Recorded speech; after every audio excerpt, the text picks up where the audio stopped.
ሰላም ጤና ይስጥልኝ ክቡራት ተመልካቾቻችን ከፋና ሚዲያ ኮርፖሬሽን ፋና ወቅታዊ ጀምሯል። እነሆ ለዘመናት ሲካሄድ የነበረው የሀገራት የዲፕሎማሲያዊ ግንኙነቶች በመሪዎች መካከል በሚካሄዱት ውይይቶች፣ ስምምነቶችና በሌሎችም ጉዳዮች መገለጫ አድርገው ሲካሄድ ነበር። በኢትዮጵያ ምድርና በኢትዮጵያውያን ግን ያ ተቀይሮ አዲስ የዲፕሎማሲ ምዕራፍ እየተከፈተ ነው የሚገኘው። ኢኮ ዲፕሎማሲ ይሉታል።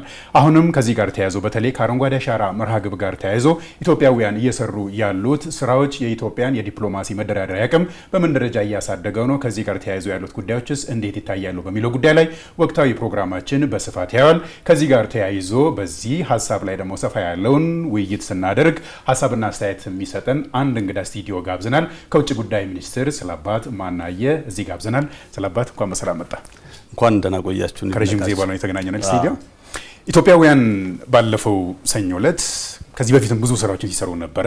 በዚህኛው ሳምንት ግን ትልቅ ድል የተባለ በዓለም አቀፍ ደረጃ የኢትዮጵያን ስም፣ የኢትዮጵያን ገናናነት፣ የኢትዮጵያውያንን የማድረግ አቅም በደንብ ያሳየ በአንድ ጀመር 800 ሚሊዮን ችግኞችንና ከዛ በላይ የመትከል ትልቁን አቅም ያሳየንበት ትልቁን መርሃ ግብር አስተናግደናል እና በተለይ ባለፉት 8 ዓመታት ከአረንጓዴ አሻራ መርሃ ግብር ጋር ተያይዞ የተሰሩ ስራዎች ኢትዮጵያ በዲፕሎማሲው ረገድ ምን ይዞላት መጣ፣ ምንስ አስተዋወቀች ኢትዮጵያ የሚለውን ሰፋ አድርገን ነው የምናነሳው እና በተለይ በአንድ ጀንበር ብቻም ሳይሆን ባለፉት 8 ዓመታት በሰራናቸው ስራዎች እንግዲህ ዓለማችን በተለይ ከቅርብ ጊዜ ወዲህ በአውሮፓ እያየናቸው ያለው ከአየር ንብረት ለውጥ ጋር ተያይዞ እየመጡ ያሉትን ጉዳቶችን በደንብ እናያለን። ኢትዮጵያ ምናልባትም ከራሷ ያለፈ ከአፍሪካም ያለፈ ለዓለም ሊተርፍ የሚችል በጎ ስራ እየሰራች ነው ያለችውና ይህንን ነገር ወደ ራሳችን ወደ ግሪን ዲፕሎማሲ ወይም ደግሞ አረንጓዴ ዲፕሎማሲ ከመሄዳችን በፊት መንግስትና ህዝብና ሀገር በዚህ ደረጃ አብረው በአንድነት ተናበው ለአንድ ዓላማ መቆማቸው ከዲፕሎማሲ አንግል እንዴት ይታያል የሚለውን ጀምረን ወደ እነዛ እንሂድ። አመሰግናለሁ ይድነቃቸው። በአንድ ጀንበር የ800 ሚሊዮን ችግኝ ተከላ እንግዲህ እንደምታስታውሰው ከዚህም በላይ ከ800 ሚሊዮን በላይ ነው የተሳካው። በኢትዮጵያም ታሪክም ብቻ ሳይሆን ይሄኛውን እንደ ዓለም አቀፍ ደረጃ ማየት አለብን። ይሄ የችግኙን መትከል ወይም ደግሞ ሪከርድ መስበር ብቻ ሳይሆን አንድ ለሌሎች ሀገራትም እንደ ተሞክሮ የሚቀርበው በህዝብና በመንግስት መካከል ያለው መተማመንና የተቀመጠውን አቅጣጫ ከቃል ወደ ተግባር የተቀየረበት ክስተት ብዬ ነው የማስበው። በእርግጥ ይሄ የአረንጓዴ አሻራ ሌሎችንም የኢትዮጵያን የአንድነት መገለጫ ነው። ከዚህ በፊት ላለፉት 14 ዓመታት ኢትዮጵያን በአራቱም ማጽናፋት ተባብረው የታላቁ የህዳሴን ግድብ ከጫፍ እንዳደረሱት ደግሞም ያ ባለም ህዝብ ወይም በተለይም ደግሞ በአፍሪካ እህት ወንድሞቻችን እንደ ተሞክሮ የሚወሰድ ነው። ይሄኛው ደግሞ የ21ኛው ክፍለ ዘመን አዲስ ማሳያ ነው ብዬ ነው የምወስደው። ለምንድን ነው በአሁኑ ሰዓት በዓለም አቀፍ ደረጃ ልዩ ትኩረት ከተሰጣቸው አንዱ አንገብጋቢ ጉዳይ የአየር ንብረት ለውጥ ክስተት ነው። ኢትዮጵያና አፍሪካውያን ደግሞ ያልተበደሩትን ዕዳ ነው እየከፈሉ ያሉት። እንግዲህ የአየር ንብረት ለውጥ ሳይንሳዊ ብያኔውን ብንወስደው በተለይ ቀደም ሲሉ በከፍተኛ ደረጃ አላግባብ ከተፈጥሮ ጋር በተፈጠረው ግብግብና ከተፈጥሮ ጋር የመኳረፍ ውጤት ነው ለዚህ የዳረገን። ስለዚህ ላለፉት ዓመታት አያሌ ጉባኤያት ተካሂደዋል፣ ኮንፈረንሶችም ተደርገዋል፣ የተለያዩ ፕሮቶኮሎች፣ ስምምነቶች ተፈርመዋል። እነዚያ ጉባኤያትና ፕሮቶኮሎች ግን ለአየር ንብረት ለውጥ ፈዋሽ መድኃኒት ሆነው አልተገኙም።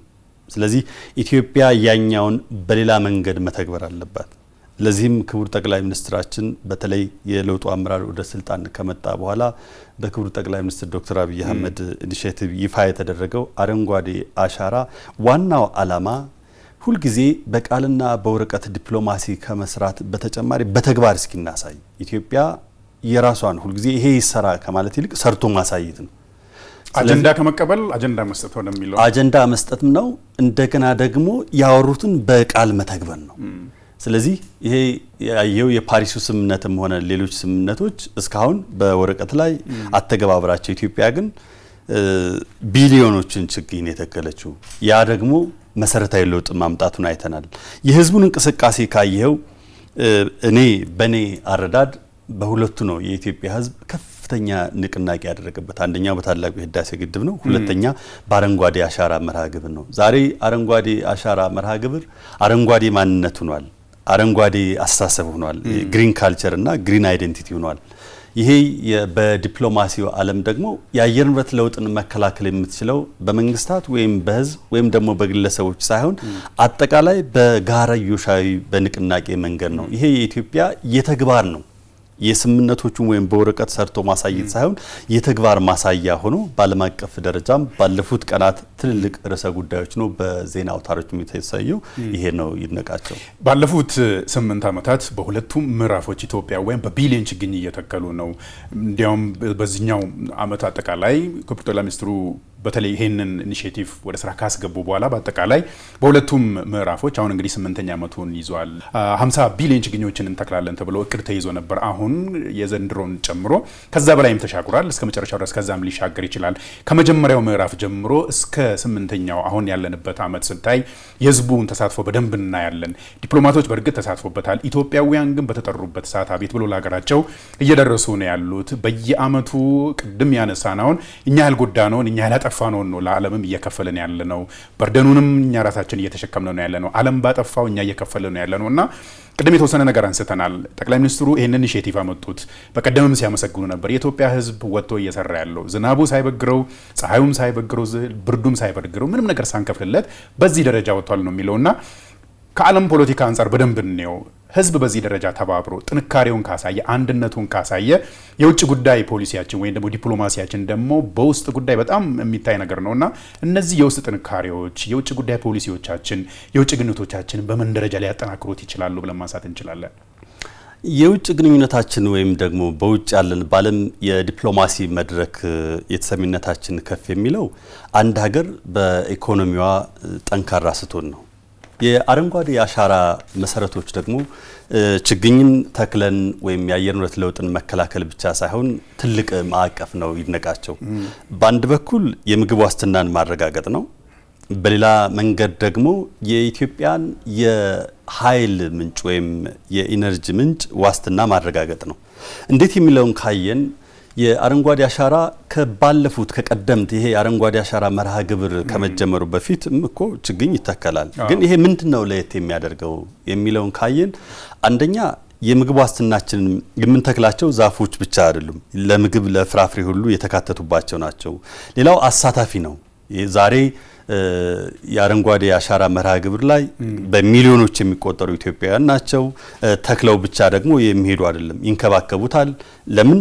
አብዛኛው የምግብ ዋስትናን የሚያረጋግጥ ስለሆነ ከእያንዳንዱ ህብረተሰብ የዕለት ከዕለት ህይወትና የዋስትናውም ጋር ስለተያያዘ ማለት ነው። ስለዚህ በችግኝ ተከላ መርሃ ግብሩ የራዕይና ያስተሳሰብ ለውጥ ተደርጎበታል። አረንጓዴ አሻራ ዞት የመጣው አንደኛ የምግብ ዋስትናን ማረጋገጥ ነው። የምግብ ዋስትናን ያረጋገጠች ሀገር ደግሞ በዓለም አቀፍ ዲፕሎማሲ አንገቷን ደፍታ ሳይሆን በኩራት የምትናገር ሀገር ነች። የውስጥ ጥንካሬዋን ያያይዛል። የምግብ ዋስትና የተረጋገጠለት ማህበረሰብ ሌሎችን ፕሮጀክቶችም ደግሞ ከግብ ያደርሳል። ሁለተኛው የኃይል የኢነርጂ ምንጮቻችን ዋስትና ይጠብቃል። አብዛኛው የኢትዮጵያ የኤሌክትሪክ ምንጭ የታዳሽ ኃይል ነው። ይሄ ታዳሽ ኃይል ወይም ከውሃ የምናገኘው ነው በብዛት። የኢትዮጵያ የወንዞች መነሻ ደግሞ የኢትዮጵያ ተራሮች ናቸው። እነዚህ የኢትዮጵያ ተራሮች በቀደምት የመንከባከብ ክፍተት ስለነበረ ከነዚያ ተራሮች ጋር ስለተኳረፍን ስለተራቆቱ የውሃ መጠንም እየቀነሰ መጥቶ ነበረ። ዛሬ ግን በዚህ በአረንጓዴ አሻራ ትላንት ደርቀው የነበሩ ምንጮች እየተመለሱ የውሃ መጠንም በከፍተኛ ደረጃ እየጨመረ ይገኛል። የውሃ ወንዞቻችን ጨመሩ ማለት በሁለት መንገድ ማየት ይችላል። አንደኛው የወንዙን መጠን ውሃ ይጨምራል። ያ ደግሞ ግድቦቻችን በተያዘለት እንዲሞሉ ያደርጋል። በሌላ መንገድ ደግሞ የኢትዮጵያን ተባብረው የገነቧቸው ታላላቅ ግድቦች ባላስፈላጊ ደለል ጫካ ሲመነጠር ደለሎች ሲሞሉ እነዚያ ግድቦች ረጅም ጊዜ አገልግሎት አይኖራቸውም ማለት ነው። ዛሬ ግን ኢትዮጵያን ተባብረው የገነቧቸውን ግድቦችም የረጅም ጊዜ እድሜ እንዲኖራቸው እያደረገ ነው። ከዚያ ውጭ ኢትዮጵያ ባለፉት ጥቂት ዓመታት ለሀገር ውስጥ የኢነርጂ ብቻም ሳይሆን ቀጠናዊ የኢነርጂ ውህደት እየተፈጠረ ነው። አዲሱ የኢነርጂ ዲፕሎማሲ እያካሄድ ነው። ከሱዳን፣ ኬንያ እስከ ታንዛኒያ እስከ ጅቡቲ ድረስ የታንዛኒያ አሁን የሙከራ ስርጭት ተካሂዷል። ሌሎች ሰጥተናል። ይሄ ማለት የአረንጓዴ አሻራ ዋስትናዎች ወንዞቻችንን ተራሮቻችንን ዋስትና ጠበቅን ማለት የቀጠናው ውህደትን ቀጣይነት ይኖረዋል ማለት ነው። ይሄ ሲሆን ደግሞ አካባቢው ከበፊት ይሰማበት የነበረውን የግጭት ስያሜ ዛሬ በኢኮኖሚ ውህደት በኢነርጂ ውህደት ይህንን ደግሞ ኢትዮጵያ እየመራቸው ያለው አዲስ የኢነርጂ ዲፕሎማሲ እየተፈጠረ ነው ማለት ነው። ሌላው ዛሬ ኢትዮጵያውያን ለአንድ ዓላማ እየተነሱ ነው። ይሄ የአረንጓዴ ማንነት በመጠበቅም ትልቁ ቁም ነገር መነሳት ያለበት በተገቢው ሰዓት ህዝቡ ሲነሳ በተለይ ከአንድ ጀንበር የምንወስደው የተግባቡት ስትራቴጂያችን ውጤታማ መሆኑን እና በህዝብና በመንግስት ያለው መግባባት በቁርጠኝነት ከቃል ወደ ተግባር የመፈጸም ህያው ምልክት አድርጌ ነው ወስደው አረንጓዴን አሻራ መርሃ ግብር እንግዲህ መነሻው ዓለም ፌስ እያደረጉ ወይም ደግሞ ያጋጠመው ያለውን የአየር ንብረት ለውጥን መከላከል እንደተጠበቀው ሆኖ የደን ሽፋናችንን ከመጨመር አንጻር ተፈጥሮን ከመታደግ አንጻር የራሱን ሚና ይወጣል። አሁን ግን ከኢኮ ዲፕሎማሲ ወይም ደግሞ ከአረንጓዴ ዲፕሎማሲ ጋር እናያይዘውና ኢትዮጵያ በዚህ ዓመታት እየሰራች ያለችው በአረንጓዴ አሻራ መርሃ ግብር ቅድም ያነሳናቸው ተፈጥሮን ከመንከባከብ ደንን ከመጨመር አንጻር በተለይ ደግሞ ኢትዮጵያ ከአህጉሩ ከዓለም አቀፍ ደረጃ በተለይ ከአየር ንብረት ለውጥ ጋር ተያይዘው የሚነሱ መድረኮች ላይ ድምጿን ከፍ አድርጋ አህጉሩን ወክላ ታማኝ ድምጽ ሆና እንድትቆም ከማድረግ አንጻርስ ምን ሚና ሊወጣ ይችላል ብለን ማንሳት እንችላለን? አረንጓዴ አሻራ በተከናወኑ ራሱ ለኢትዮጵያ ያመጣው የወረቀት ሳይሆን የተግባር ውጤቶች አሉ። አንደኛ አፍሪካዊ እህት ወንድሞቻችን ብቻ ሳይሆን ዓለም አቀፉ ማህበረሰብ ኢትዮጵያ እያከናወነች ያለችው አረንጓዴ አሻራና ሌሎች የአየር ንብረት ለውጥ መቋቋሚያና መከላከያ ፕሮጀክቶቿ ተግባራዊ ሆኖ ለሌሎች አብነት የሚሆን ነው።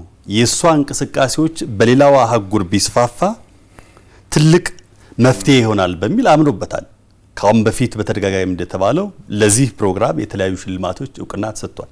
ለሐሳቡ ጠንሳሻችን ለክቡር ጠቅላይ ሚኒስትራችንን ጨምሮ እንደ ሀገር ደረጃ እንደ ሀገርም ስታየው አፍሪካውያን እህት ወንድሞቻችን የዚህን እውቅና በመስጠት ባለፈው ዓመት ያካሄድ ነው የአፍሪካ አየር ንብረት ጉባኤ ሁለተኛው አዲስ አበባ ነው የተካሄደው።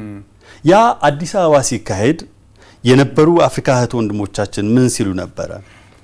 ትናንት ኢትዮጵያ ባድዋ ጦርነት ለሌሎች አፍሪካ እህት ወንድሞቿ አንድ ብያኔ ሰጥታ ነበር። የቅኝ ግዛትን እንዴት መስበር እንደሚቻል የፓን አፍሪካኒዝም እሳቤ የሷን መርህ የኢትዮጵያን ያድዋ ውጤት ከአራቱም አቅጣጫዎች ኢትዮጵያን ዘር፣ ቀለም፣ ሃይማኖት ሳይለዩ ተንቀሳቅሰው ድል የመቱበትና ነፃነታቸውን ሉዓላዊነታቸውን ያላስደፈሩበት ታሪክ ነበር። ያኛውን አፍሪካውያንም የኢትዮጵያ መነሻ አድርገው ነፃነታቸውን ተቀዳጅተዋል። የአንደኛው ክፍለ ዘመን ደግሞ ከተፈጥሮ መከላከል የተፈጥሮን አደጋ እንዴት መከላከል እንደሚቻል በየጉባኤያት መሳተፍ ብቻ ሳይሆን የተግባር ለውጥ እንዴት መከላከል የሚቻል የደረቁ ወንዞችን እንዴት መመለስ እንደሚቻል የተራቆቱ ተራሮች የቀደመ ክብራቸው እንዲመለስ በአጠቃላይ ከተፈጥሮ ጋር ተኳርፎ ከነበሩ የመልክዓ ምድር ጋር እንዴት መታረቅ እንደሚቻል ኢትዮጵያ ህያው ምስክራችን ናት በሚል ሲያደንቁና ያንንም እንድታዘጋጅ የነበረው በዚያ ውጤት ነው። በሌላው መንገድ ዛሬ አረንጓዴ አሻራ ከኬንያ እስከ ፓኪስታን ድረስ ተሞክሮ የተወሰደበት ነው። ዛሬ በሁሉም የኢፌድሪ ሚስዮኖች ብቻ እነሱ ብቻ ሳይሆኑ የየአካባቢው ተቀማጭ የሆኑባቸው ሀገራትም ያንን እየተገበሩ ሌሎች ሀገሮችም የተለያየ ስም እየሰጡ የአረንጓዴ አሻራ መርሃ ግብርን እየተገበሩት ነው።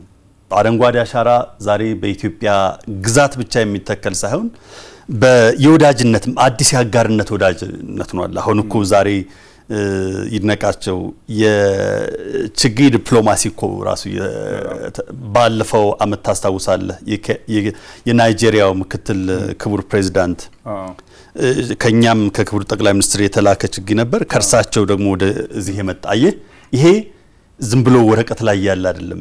በተግባር የአረንጓዴ አሻራ ኢኒሺዬቲቭ ያመጣው ውጤት ነው። ወደዛ እንመጣለንና በተለይ እንግዲህ በጥቂት ሀገራት ብቻ የምናየው የህዝብ ንቅናቄን ተጠቅመው ለሶፍት ዲፕሎማሲ ለመጠቀም ብዙ ሀገራት ይጠቀሙበታል እንደዚህ አይነት ጉዳዮችን። ኢትዮጵያውያን ደግሞ እንደዚህ አይነት ንቅናቄዎችን ቅድም የተወሰነ ነገር አንስተን ነበር። ህዳሴ ግድብ ላይ አይተናል። ከዛ ደግሞ ወደ ኋላ ብዙ አመታትን ስንመለስ አድዋ ላይ ያስመዘገብነው እናያለን። ወደዚህ ስንዴ ላይ ያስመዘገብነው ትልቅ የህዝብ ንቅናቄን እናስታውሳለን።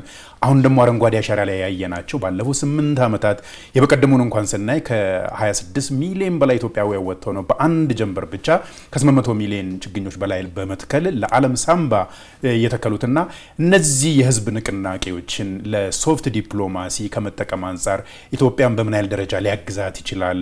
አሁን ያለበት ሁኔታስ በእርግጥም ኢትዮጵያ እየተጠቀመችበት ነው ወይ ብለን ማንሳትስ እንችላለን?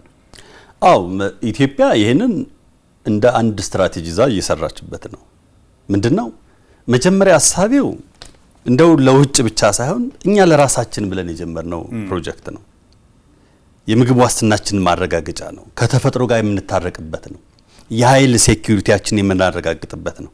ነገ ኢትዮጵያ በከፍተኛ ደረጃ የኢንዱስትሪ እንቅስቃሴ እየተቀላቀለች ነው።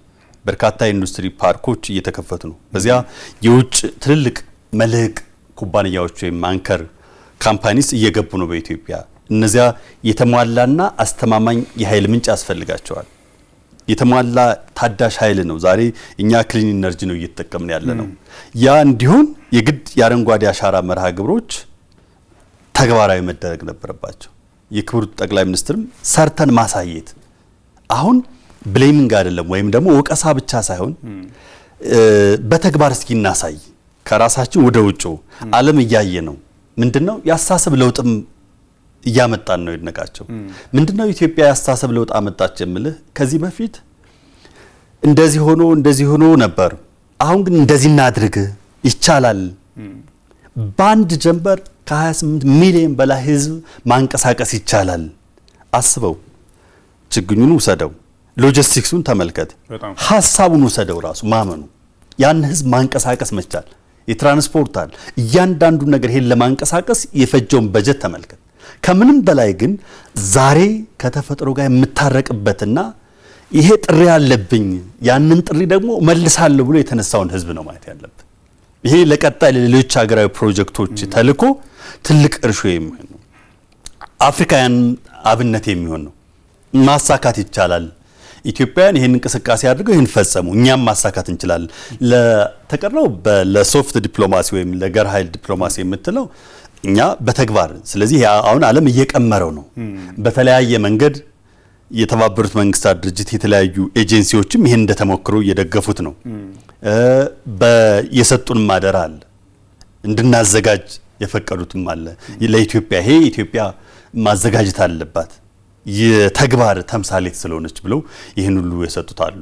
ግን እንደ አጠቃላይ እንደ ዓለም አቀፍ ደረጃ ስታየው ደግሞ በከፍተኛ ደረጃ እየተስፋፋ ያለ ነው። ሌሎችም በሌላ ስም የተለያየ ስያሜ እየወሰዱ የተግባር ተሞክሮ እየወሰዱበት ኬንያውን የብሔራዊ ስራቸው አድርገውታል። በተለይ አረንጓዴ አሻራን እናስታውሳለን። ዊሊያም ሩቶ ብዙ ጊዜ ተመላልሰዋል ኢትዮጵያና አሁን ኬንያን ስናያት አሁን አዲስ አበባ ላይና በተለያዩ የሀገሪቱ ክፍሎች እየተሰሩ ያሉት የኮሪደር ልማቶችን ኦልሞስት ወደ ስራ ገብታለች። የአረንጓዴ አሻራውን እንዲያውም የብሔራዊ ስራቸውን አድርገው በየአመቱ ይሰሩታል። ይህንን እንደ ምሳሌ እናንሳና እንግዲህ ኢትዮጵያ ባለፉት አመታት ለኔ ብቻ ብላልተወችም ቅድም አንተ እንዳነሳው ለናይጄሪያ ችግኝ ልካለች። እነ ሩዋንዳ፣ እነ ደቡብ ሱዳን፣ እነ ሱዳን፣ እነ ኬንያ፣ እነ ጅቡቲ ማንሳት እንችላለን። እነዚህ ሀገራት እንግዲህ በተለይ ኢትዮጵያ ያለችበት የምስራቅ አፍሪካ አንዳንዴ በጦርነት ብቻም ሳይሆን በአየር ንብረት ለውጥ የሚጎዱ ሀገራት ናቸው። ከዛ ጋር ተያይዞ ድርቅ አለ።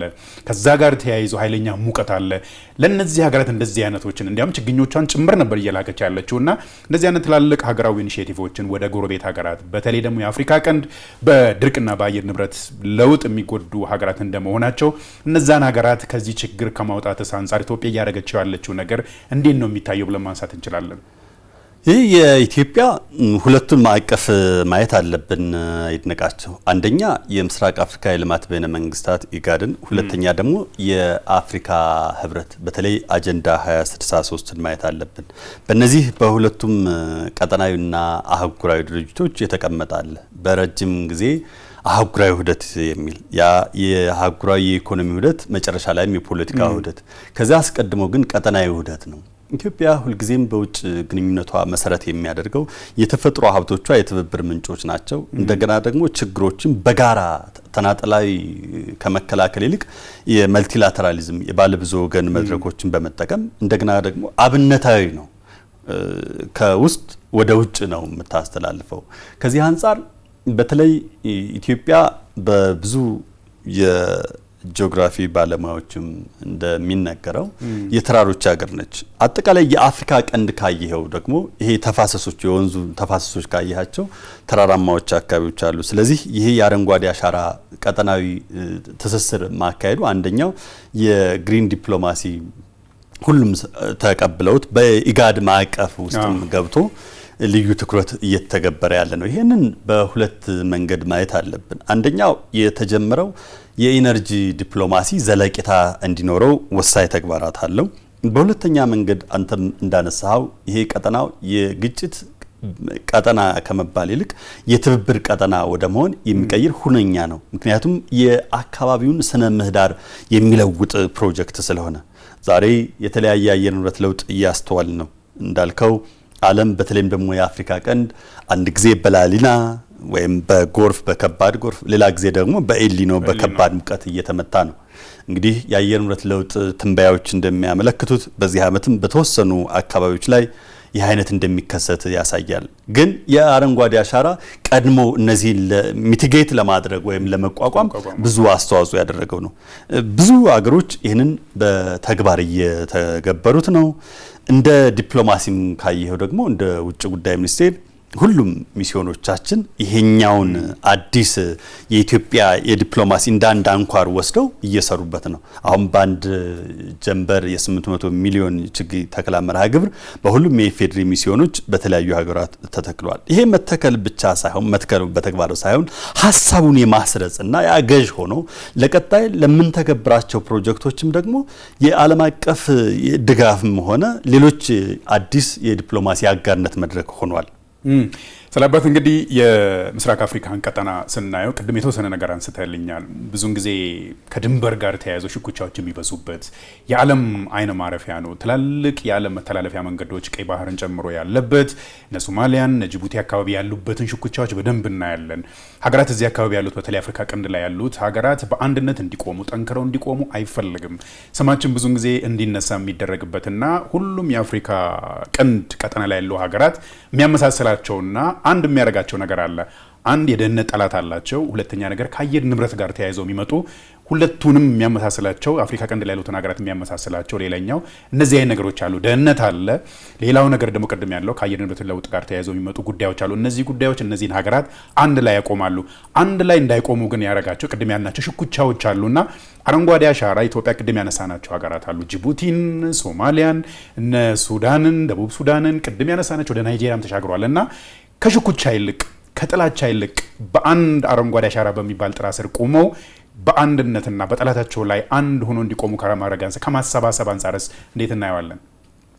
ይሄ የኛ አሁን በተግባር ላይ ያለው የምንከተለው ሁልጊዜ ተደጋግሞ ዛሬም የምደግመው ኢትዮጵያ የምትከተለው የውጭ ጉዳይ ፖሊሲ ገቢር ነበብ ነው ወይም ፕራግማቲዝም ነው። ሁኔታዎችን መሬት ላይ እያነበበ በተግባር ስለዚህ የአረንጓዴ አሻራ ሁኔታዎችን ከግንዛቤ ውስጥ በማስገባት የብሔራዊ ጥቅሟን የሚያስጠብቅ ቅድሚያ የሚሰጥ ከዛ ባለፈ ደግሞ ቀጠናዊ ትብብሮችን ከተናጠላዊ አካሄድ ይልቅ ቀጠናዊ ትብብሮችን ነው።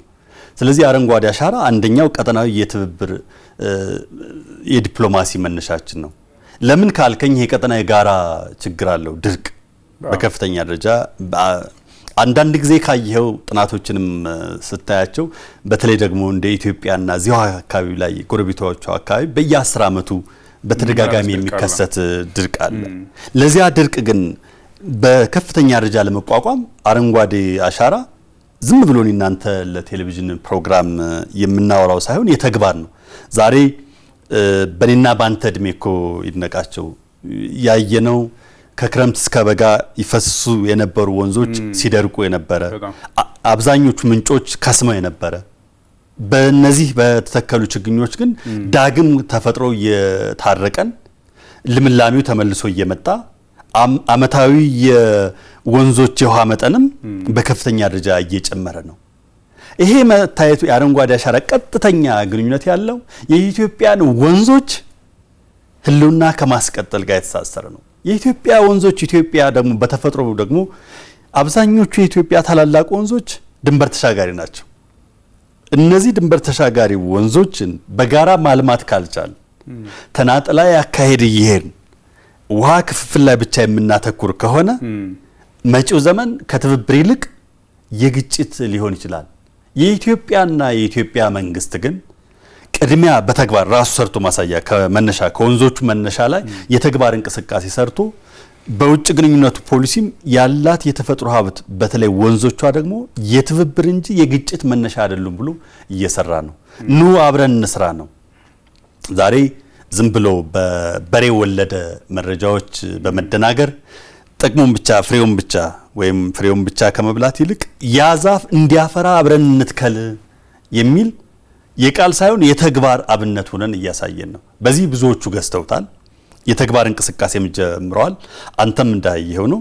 በዚህ በአፍሪካ ቀንድ ብቻ ሳይሆን አጠቃላይ እንዳሃጉርም የኢትዮጵያ አረንጓዴ አሻራ በየጊዜው አፍሪካ እህት ወንድሞቻችን በመናገኛቸው ጊዜ የዲፕሎማሲ የሁለትዮሽና የባለብዙ ወገን ግንኙነት ጉባኤያት ላይና አጠቃላይ ወደኛ መተው ሲደረግ የአረንጓዴ አሻራ የተግባር ፍቱን ከተፈጥሮ ጋር ለምታረቅ የተግባር ፍቱን መድኃኒት መሆኑን በየጊዜው ድምጻቸውን ከፍ አድርገው ይናገራሉ።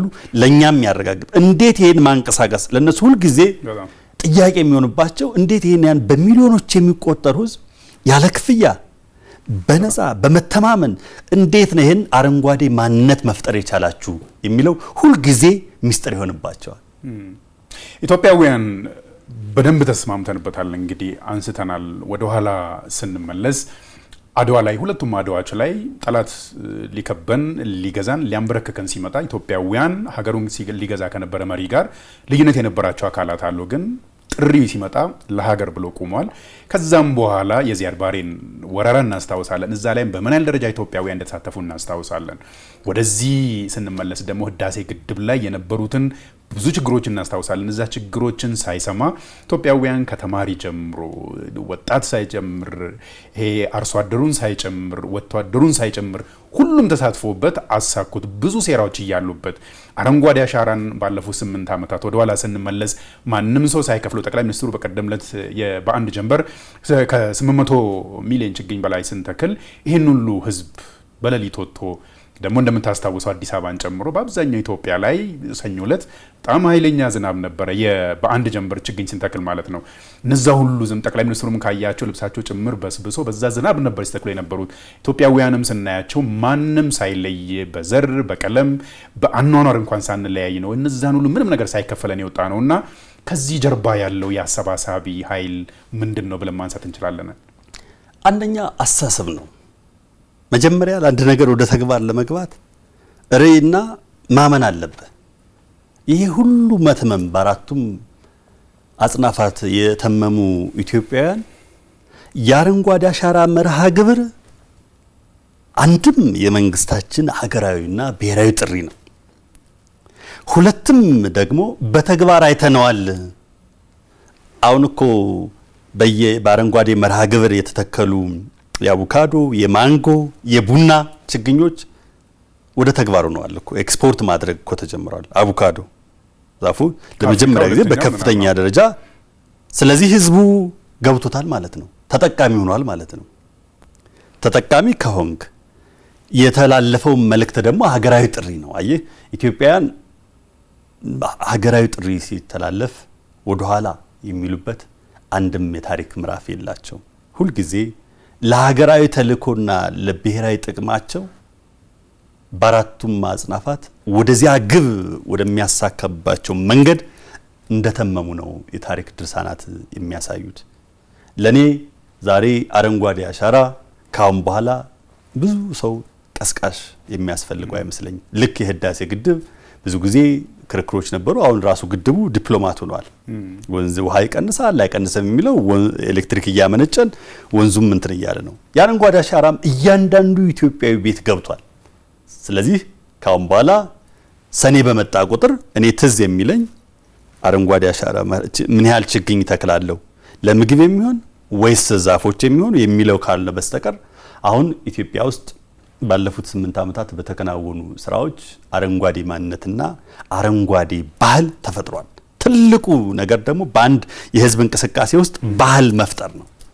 ያ ተፈጥሯል። ይሄ መፈጠሩ ደግሞ አደጋ ለደቀነብን የአየር ንብረት ለውጥ ለመቋቋምና ለመከላከል ሁነኛ መፍትሄ ነው ብዬ አስባለሁ። የመጨረሻ ጥያቄ ላርግልና ፕሮግራማችን በዚህ ላይ እናጠናቅቃለን። ኢትዮጵያን በዚህ ደረጃ በሀገራቸው ጉዳይ ሲጠሩ አቤት የሚሉበት ምናልባትም ኢትዮጵያውያን ፈርሰዋል፣ ተለያይቷል ተብሎ በሚታሰብበት ሰዓት በአንድ ላይ የሚተሙበትን ከህዳሴ ግድቡ ጋር ተያይዞ ሲነሳ የነበረውን የኖሞርን እንቅስቃሴ በደንብ እናስታውሳለን። ተከፋፍሏል በተባለበት ድረስ እስከ ካሪቢያን ሀገራት ጭምር ከኢትዮጵያ ጎን የተሰለፉበትና ለኢትዮጵያ ብዙ ዋስትና የሆነበትን ነው የምናስታውሰው። ከአረንጓዴ ዲፕሎማሲ ጋር ተያይዞ ከአረንጓዴ አሻራ ጋር ተያይዞ የታየው የኢትዮጵያውያን የውስጥ አንድነት ምናልባት ኢትዮጵያን ሊጎዱ ሊያጠቁ የሚያስቡ ሶስተኛ አካላት የውጭ አካላትን ከመከላከል አንጻር ምን አይነት ዋስትና ሊሆነን ይችላል ብለን ማንሳት እንችላለን?